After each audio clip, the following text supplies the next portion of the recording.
Go.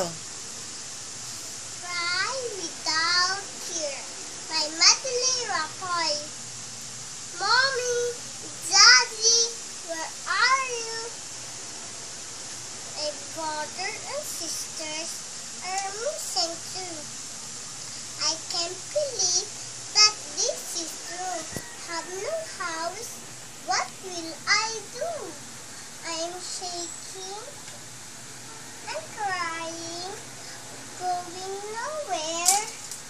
People cut trees, they don't even care. Typhoon is coming, winds are blowing. I must keep going. After a few days, the typhoon had passed. Bridges and houses, they're awash. The child asked, "What happened to us?" The mother answered, "On God we trust." People learn from their experience by planting trees and clean your place. I so glad and I can fly.